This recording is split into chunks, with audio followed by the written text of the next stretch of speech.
G'day folks, Churchy here, and you need this app. I tell you what, as a follow-up from last time, I didn't post it because, sad to say, it was an epic fail. As you can see by some of these shots, the app just wasn't up to it. It was glitchy, the gimbal and the yaw were just terrible. The footage was essentially unusable. Now, I didn't do the full video because I was pretty confident that there was going to be an upgrade or an update as such to fix this problem, and lo and behold there has been. Tell you what, we'll run through a quick video. I've cut a lot of it out just so you can see the main bits, and then a bit of a bonus at the end. And I'll tell you what, if you can replicate that bonus manually, I'd love to see it. So here we go, we launched the app. This is this morning. We launched the app, run the mission that I've already pre-programmed in, pretty similar to last time, but hopefully a hell of a lot better this time. So we run in, hit the rocket button, we're ready to go. Launching. Alrighty, up we go. So, as you know, it jumps to the home point, or the first waypoint it records. And again, starting as usual, absolute spot on.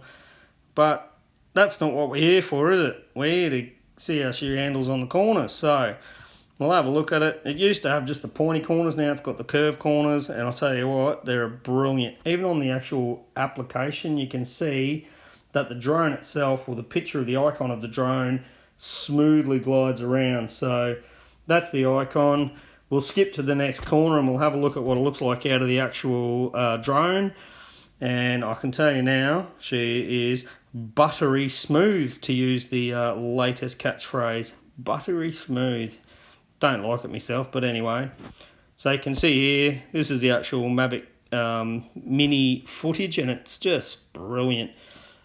Look, if you're working for Hollywood, you might see a couple of little micro movements there, but lo and behold, most people aren't even going to see them and be very happy with the app. So we'll skip to the end here. I've got another point of interest set up down the river.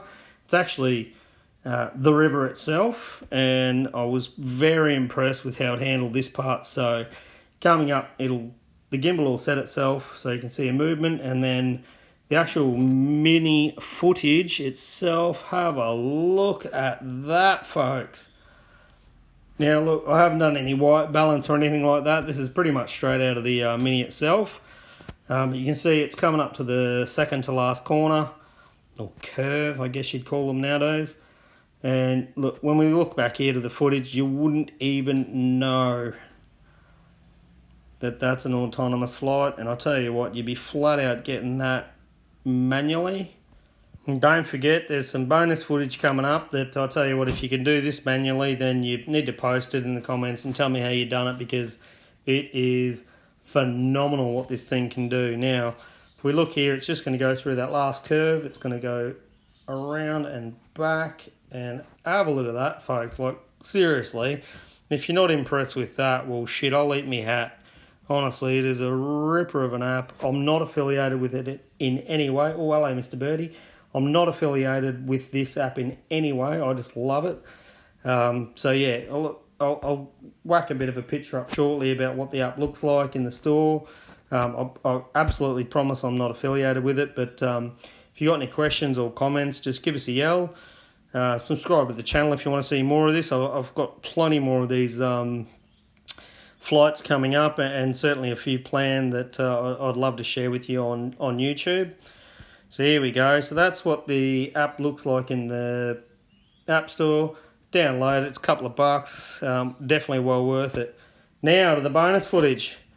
If anyone can do this manually, like I said, I'll eat me bloody hat, because have a look at this. It's just a point of interest over the shed, straight line. But what the app's going to do, as you keep going over, it's just going to drop the gimbal, do a little spin as it maintains its line, and then slowly gimbals up and moves away in reverse. Now that to me is a ripper of a shot. Like I said, if you can replicate that, please let me know how. Otherwise, that's it for today, folks. Thanks heaps for watching. I'll tell you what, keep subscribing, or subscribe and keep watching. Going to be plenty more of these videos up shortly, and yeah, cheers. Have a great weekend.